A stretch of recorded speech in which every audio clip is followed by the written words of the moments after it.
Hello everyone. Today I want to share a special story with you. A story about how corruption grew from a tiny seed into a towering tree. The protagonist of this story is the Soviet Bolsheviks, or Sovbols as we call them today. This isn't an easy story, but it's full of drama and allows us to view the entanglement of power, institutions, and human nature from another dimension. Don't rush. Let's take it slow and start from the beginning. Imagine Russia in 1917, freezing cold and ravaged by war. It was October in the Russian calendar when the Bolsheviks stepped onto history's stage amid gunfire and cannons. At that moment, the entire country held its breath. The Tsar had fallen, the old world had been overthrown, and Russian people looked hopefully at these flag-waving revolutionaries. They felt they were finally welcoming a different new era. After all, the corruption of the Tsarist era, officials standing high above the people and freely plundering the wealth of the nation, had long been unbearable. The Soviet Bolsheviks stood up and loudly declared themselves enemies of corruption, the terminators of corruption on Russian soil. They waved their banners, shouted slogans, and promised to sweep away all the filth of the old world and return power to the people. But while the beginning of the story was passionate and exciting, what followed was like a bucket of cold water poured from above. Just 1 month after the Soviet Bolsheviks took power, corruption not only hadn't disappeared, but had begun to sprout quietly like spring weeds. You might ask, why did this happen? Let's talk about this from a broader perspective. In dialectics, there's a saying that everything develops through a process, from quantitative to qualitative change, accumulating bit by bit until finally becoming an earth-shattering transformation. Corruption works the same way. It's like pouring water into a cup. 1 or 2 drops don't show much, but gradually the water fills up and even overflows. According to this view, corruption seems inevitable, even a gradually escalating process. But if we change our perspective and look at it through the lens of logic, things appear different. Logic clearly states that the root of corruption is the abuse of power. Why is power abused? Because there's no oversight or supervision. The principle is simple. If you contain power within the cage of institutions and establish good mechanisms for checks, balances, and supervision, couldn't corruption be eliminated? This sounds reasonable, but reality never follows textbooks. After taking power, the Soviet Bolsheviks not only didn't build this cage, but did something puzzling. They launched a major critique against logic and canceled logic courses in schools. Why do you think they did this? Some guess they wanted to use dialectics to put on a prettier face. Dialectics says corruption is part of quantitative to qualitative change, making it seem like a natural law. But logic insists on getting to the root and exposing the truth about power abuse. The Soviet Bolsheviks obviously preferred the former because it made their behavior seem less glaring. Thus, a particularly interesting term was born: incremental corruption. This term sounds academic, but in reality, it mercilessly punctured the lives of the Soviet Bolsheviks and became the most ironic stroke in this story. Speaking of corruption, Russian history had already planted the seeds. Think about it. From the Tsarist era, this land had always operated under a top-down appointment system. The emperor sat in his magnificent palace, gave an order, and officials were dispatched to various regions. They didn't serve the people, but stood above them, enjoying privileges. Corruption? It was the standard configuration of privilege. In the Tsar's court, gold, silver, and jewels piled up like mountains, while rural peasants couldn't even put food on the table. Officials embezzling, taking bribes, and plundering became everyday occurrences. You've heard of Peter the Great, right? He tried to manage it, but even he sighed that Russian corruption was like swamp mud, impossible to dig clean no matter how hard you tried. Later, the vicious cycle of corruption grew deeper, became too entrenched to reverse, and became one of the core reasons for the fall of successive czars. Russians had long grown used to this, with some even joking that corruption was an old friend of the Russian people that even Orthodox prayers couldn't drive away. When the Soviet Bolsheviks took power, they knew how heavy this historical burden was, so they repeatedly shouted slogans saying that once they were in charge, the stock of corruption on Russian soil would completely disappear. They spoke beautifully and the people believed them. But reality? In October 1917, the Soviet Bolsheviks witnessed history, but by the next month, corruption had begun in full swing. While people were still dreaming of a new life, officials were already busy securing benefits for themselves. A famous scholar, seeing through all this, creatively coined the term incremental corruption. What he meant was that the Soviet Bolsheviks not only hadn't cleared away the old corruption, but had added new bricks and tiles on top.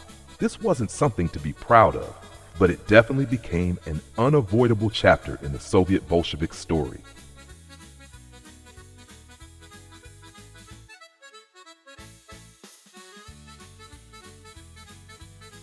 Halda, ishashini tigo neneron, urin hagaidon. Want to hear some real numbers? According to archives later disclosed by the Cheka, the early secret police of the Soviet Bolsheviks, in 1918, the percentage of grassroots Soviet Bolshevik cadres misappropriating public funds reached 71.2%. Over 70%. Think about what that means. Almost every village and every factory had someone secretly dipping into the public pocket. For example, in one small village, the Bolshevik official in charge of distributing grain filled his own granary before the grain even reached the farmers. Misappropriating public funds wasn't even considered a crime. The Soviet Bolsheviks gave it a nice name, property error. Sounds gentle, doesn't it? As if someone just accidentally miscalculated. By 1921, the Cheka had sentenced over 69,000 corruption cases, while the total Soviet Bolshevik population was only a little over 200,000. On average, almost every family had some connection to corruption. Not to mention all the corruption that wasn't counted as crime, like using official vehicles for personal purposes, housing privileges, medical corruption, dining corruption, the list goes on. Let me tell you a specific story. In 1920, during the 9th Congress of the Soviet Bolsheviks, Dzerzhinsky, the founder of the Cheka, stood up and angrily pounded the table. He loudly accused the medical corruption within the Soviet Bolsheviks of reaching an unbearable level. Do you know what happened? Those officials' relatives, sick or not, all moved into sanatoriums. They stayed for at least half a year, and some even organized group trips to Germany for treatment. One official's wife, reportedly catching a small cold, insisted on finding a famous doctor in Germany, then took her entire family there for 3 months, returning with a bunch of German luxury goods. But what about ordinary workers? Weak and sickly, they couldn't even find a decent clinic and had to work day and night while dragging their ill bodies around. Dzerzhinsky roared at the meeting, "Is this what we call equality?" But his anger was met with only silence from below. To curb this flood of corruption, in 1918, the Soviet Bolsheviks did pass their first anti-bribery decree, defining bribery as a crime.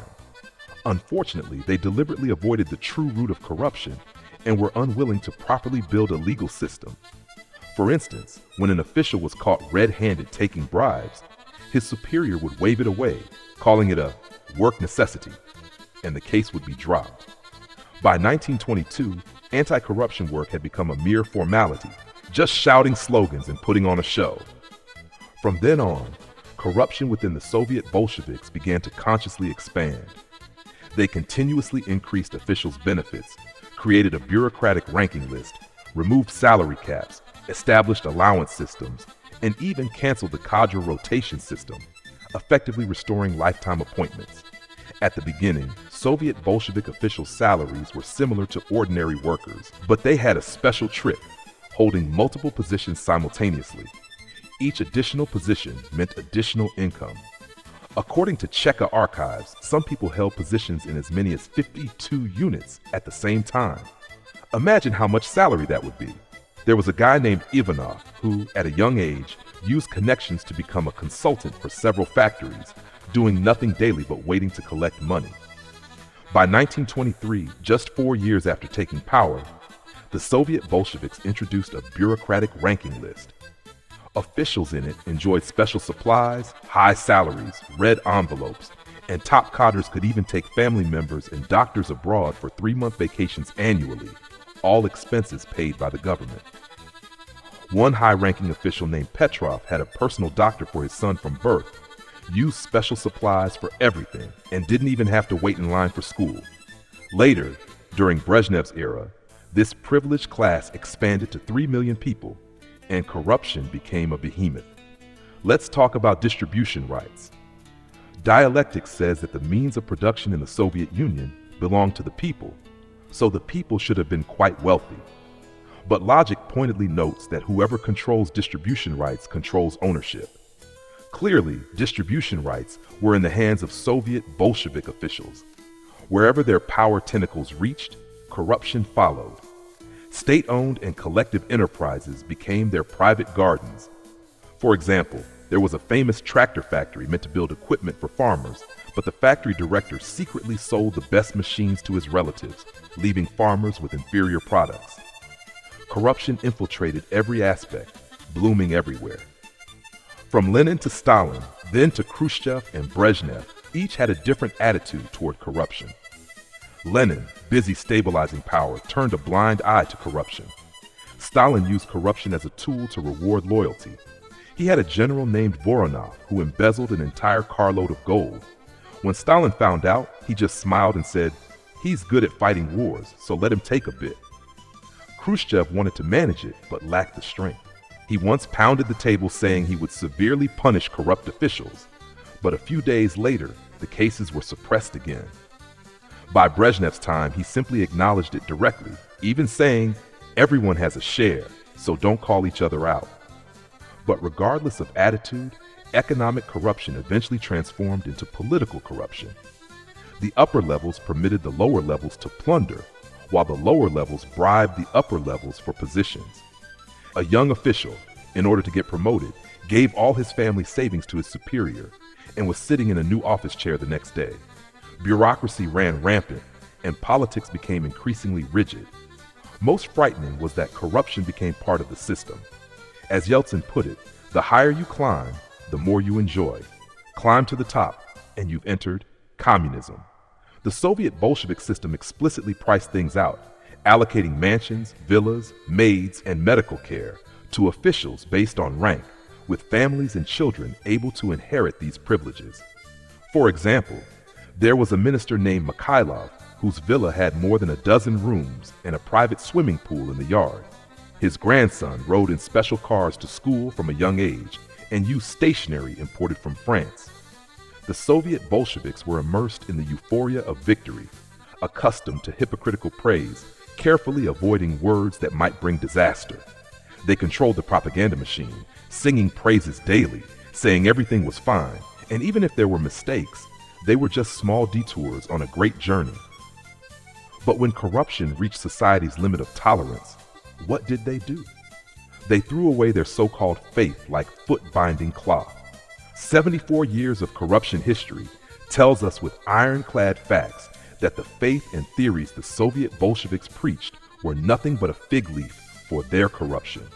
The story ends here. What do you all think? Russian corruption is truly a 1,000-year topic, from the Tsars to the Soviet Bolsheviks, too deeply entrenched to reverse. But what were the Soviet Bolsheviks best at? Shouting anti-corruption slogans while putting on makeup for themselves. Remember to like and follow, and I'll take you to see the world from another dimension.